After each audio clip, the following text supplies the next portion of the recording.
Assalamualaikum warahmatullahi wabarakatuh. Salam sejahtera untuk kita semua. Pada kesempatan kali ini, kami dari kelompok 4 yang terdiri dari saya sendiri, Hansen Dava dengan NIM akhir 088, dan juga teman saya Ahmad Iza dengan NIM akhir 085. akan mempresentasikan hasil kerja kami, yaitu jurnal untuk progres UTS. Baiklah, untuk memanfaatkan waktu, marilah kita mulai. Saya sebelumnya izin share screen terlebih dahulu.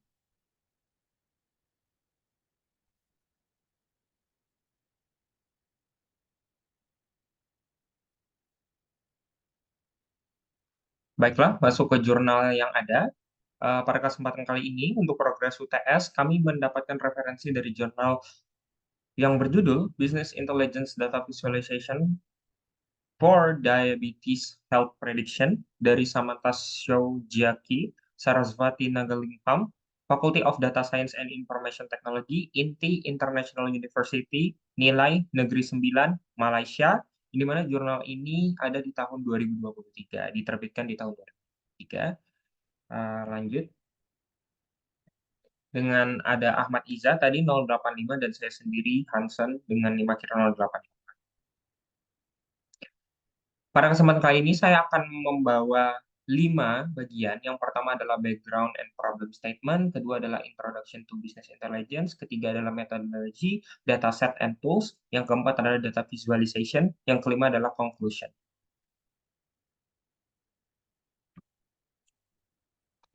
Baiklah, kita akan masuk ke bagian background and problem statement. Sebenarnya, mengapa diabetes itu menjadi sebuah masalah dan diangkat di dalam jurnal ini? Diabetes itu sendiri mengaruhi lebih dari 530 juta orang dewasa di seluruh dunia pada tahun 2021 dan diproyeksikan akan mencapai 783 juta pada tahun 2040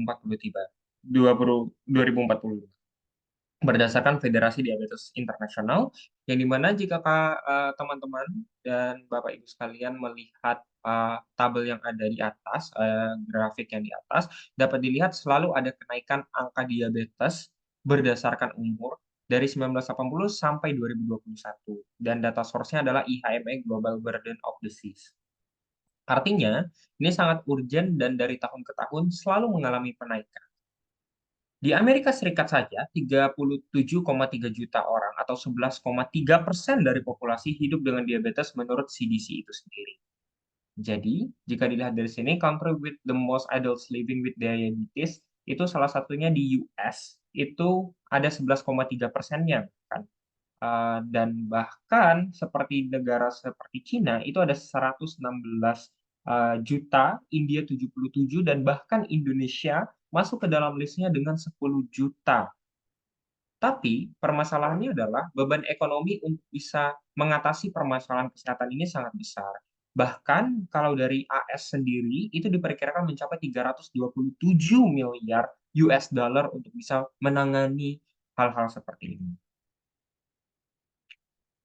Dan yang harus kita ketahui, kenapa permasalahan ini sangat besar, karena komplikasi dari diabetes itu sendiri bukan hanya menyerang satu bagian saja, yaitu ginjal, tetapi juga menyerang bagian lain seperti kardiovaskular, gagal ginjal, kebutaan, dan bahkan hingga amputasi. Dan dari CDC itu sendiri, hampir 1 dari 3 orang dewasa beresiko mengembangkan diabetes, tetapi tidak terdiagnosis karena kurangnya intervensi secara prediktif dalam layanan kesehatan. Dan dari tantangan sistem kesehatan itu sendiri, pendekatan tradisional untuk manajemen diabetes lebih mengarah pada perawatan reaktif. Artinya, harus ada gejala muncul atau komplikasi muncul baru bisa ditangani dibanding dengan memprediksinya. Selain itu juga kurangnya alat data driven real time di bidang kesehatan untuk memprediksi siapa yang beresiko. Kalau dilihat dari grafik ini, sebenarnya angka kenaikan diabetes itu sangat tinggi. Jika kita lihat warna biru, saat kita tidak melakukan intervensi, maka angkanya akan selalu naik. Tetapi saat berwarna orange, yaitu ada program intervensi, setidaknya angkanya akan menurun berdasarkan prediksi. Dan bahkan jika kita menambahkan program intervention dan risk factor control yang berdasarkan sebuah prediksi data, kita akan menurunkan angka dengan sangat signifikan jika kita lihat dari warna abu-abu ini. Sehingga sangat penting untuk bisa memiliki data yang memprediksi terkait dengan diabetes itu sendiri. Nah, maka dari itu, ada yang namanya business intelligence. Business intelligence itu adalah seperangkat teknologi, proses, dan alat yang digunakan untuk mengumpulkan atau mengintegrasi dan juga menganalisis data sehingga kita bisa melakukan prediksi dan juga deteksi. Dalam konteks ini, manfaat prediksi adalah untuk bisa mengidentifikasi pasien yang berisiko tinggi sebelum kondisi mereka memburuk, memungkinkan intervensi dini, dan mengurangi komplikasi dan juga biaya pengobatan yang sebelumnya sangat mahal tadi. Nah, metodologi di dalam jurnal ini terbagi menjadi beberapa bagian. Tetapi sebelum itu prosesnya adalah kita menggunakan pendekatan secara kuantitatif based on data driven, yang dimana kita menggunakan alat business intelligence, salah satunya adalah Tableau untuk prediksi dan juga analisis. Kalau siklusnya itu sendiri adalah pengumpulan dataset dan datasetnya didapatkan dari Kaggle, kemudian preprocessing data yang termasuk adalah pembersihan dan juga mengisi nilai kosong yang ada dan juga normalisasi untuk bisa akurasi prediksi. Ketiga baru kita melakukan visualisasi, keempat baru interpretasi dari hasil yang ada. Nah, dataset yang digunakan adalah dataset dari National Health and Nutrition Examination Survey atau NAHANES yang dikelola oleh CDC atau Centers for Disease Control and Prevention. Yang di mana data ini memiliki 22 fitur yang di mana dataset ini berisi terkait dengan rekam medis penyakit diabetes. Jadi saat data ini mengumpulkan semua orang yang ada dan mengidentifikasi apakah mereka mengalami diabetes atau tidak, dan semua orang ini akan dilihat fiturnya apakah mereka telah merokok, ada stroke atau tidak dan lain sebagainya.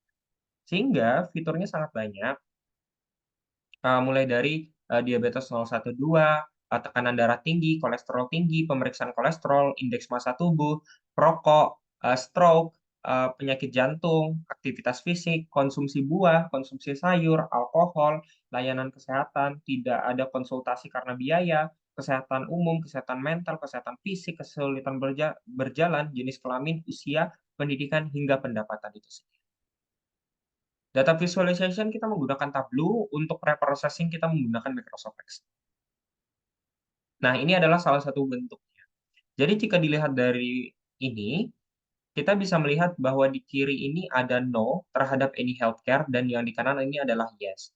Karena datasetnya ini mengacu kepada yang non-diabetes dan juga pre-diabetes dan diabetes, maka di sini ada dua kuadran utama. Jadi gambar 22 di dalam jurnal ini memberikan pandangan terkait dengan perbandingan antara pasien yang memiliki perlindungan kesehatan seperti asuransi atau paket berbayar dan yang tidak memilikinya. Kalau yang no, ini artinya tidak memilikinya dan yes ini yang memiliki. Sehingga ungu untuk pasien tanpa diabetes, merah muda untuk pasien pradiabetes, merah untuk diabetes, dengan kesimpulan bahwa akses ke perlindungan kesehatan berperan penting dalam pencegahan diabetes.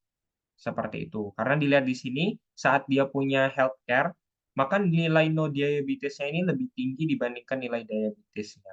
Jadi seperti itu. Selanjutnya juga ada di sini, kalau dari grafik ini kita bisa melihat kesimpulannya bahwa pasien tanpa diabetes yang menemui dokter tanpa masalah biaya ada 173.000 orang, yang dimana ini cukup banyak. Kesimpulannya adalah sebagian besar pasien tidak terlalu khawatir dengan biaya menemui dokter, dan biaya ini tidak berdampak besar pada risiko pasien untuk mengembangkan diabetes. Selanjutnya, visualisasi akan dijelaskan oleh teman saya, Iza. Dipersilakan.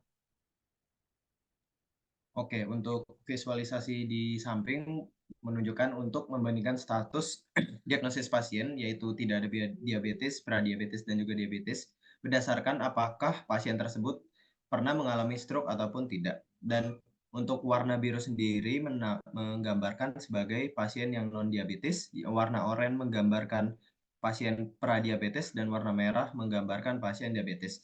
Dengan nilai tertinggi dicapai pada non-diabetes yang tidak pernah mengalami stroke dengan nilai sebesar 206.944, dan untuk diabetes yang tidak pernah mengalami stroke sebesar 32.078.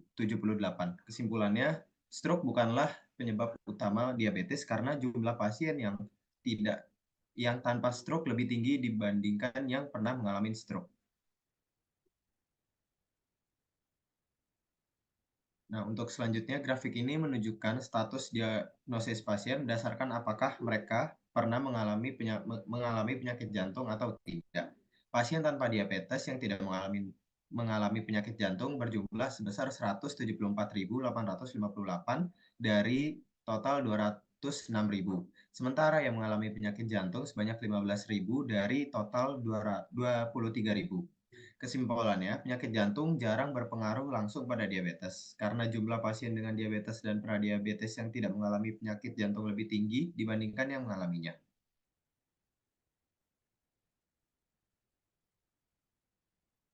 Nah, kemudian ini grafik menunjukkan jumlah pasien dengan status diagnosis berdasarkan aktivitas fisik dan tidak aktivitas fisik. Warna merah muda menggambarkan pasien non-diabetes, hijau muda pasien pradiabetes, dan warna kuning pasien diabetes.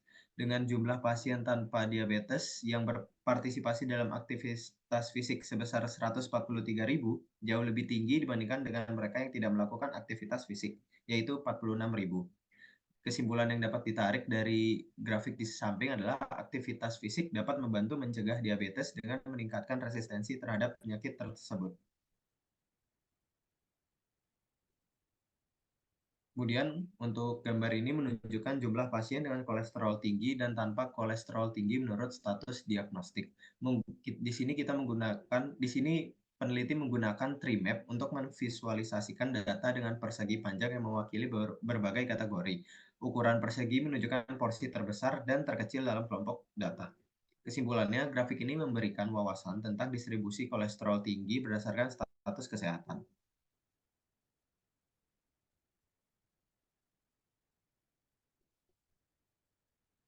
Nah, di sini terdapat tabel yang menunjukkan total jumlah pasien dengan kolesterol tinggi dan tanpa kolesterol tinggi untuk masing-masing status diagnosisnya.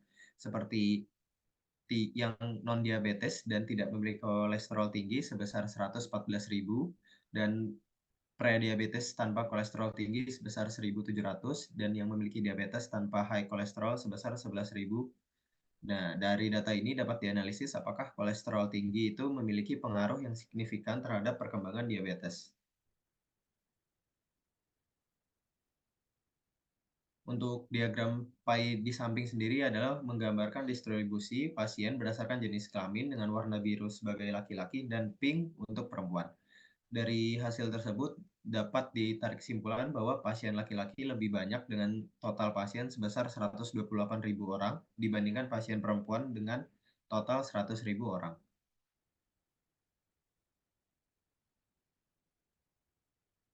Kemudian grafik ini menunjukkan tingkat pendidikan tertinggi yang dicapai pasien mulai dari yang tidak pernah sekolah hingga perguruan tinggi. Pasien dengan pendidikan tinggi cenderung tidak memiliki diabetes dengan total orang sebanyak 76.000, yang menunjukkan bahwa pendidikan juga memungkinkan memberi peran dalam mengurangi resiko diabetes dengan meningkatkan adopsi perilaku kesehatan seperti makanan yang sehat dan kepatuhan terhadap pengobatan. Nah, untuk di bagian ini berdasarkan kami yang sekiranya dalam jurnal itu kurang dilakukan visualisasi. Yang seperti yang pertama itu korelasi antara diabetes dengan perokok dan tidak perokok. Seperti dapat dilihat, belum ada korelasi jelas terhadap perokok.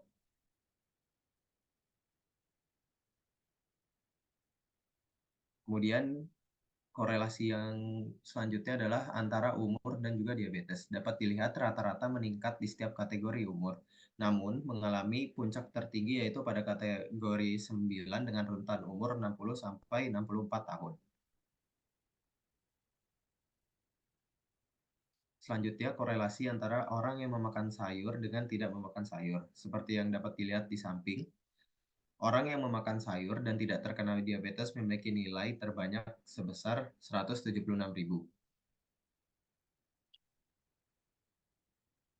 Kemudian korelasi antara orang yang memakan buah-buahan dan yang tidak memakan buah-buahan. Dapat dilihat di samping orang yang memakan buah dan tidak terkena diabetes memiliki nilai terbanyak sebesar 137.000.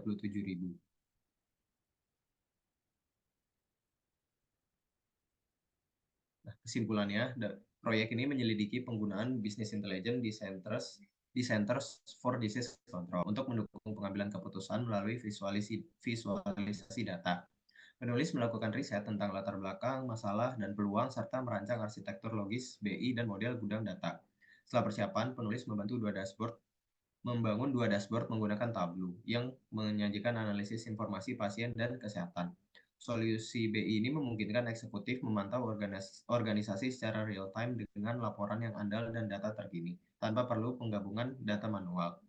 Kemudian dari perspektif diabetes ini sangat penting karena memberikan gambaran korelasi penyebab dari diabetes itu sendiri dan pada akhirnya bisa menjadi alat pengambilan keputusan di kemudian hari. Kemudian ini referensi dan juga link dari jurnal dan dataset yang kita gunakan. Sekian presentasi dari kelompok kami, kurang lebih mohon maaf. Wassalamualaikum warahmatullahi wabarakatuh. Waalaikumsalam warahmatullahi wabarakatuh.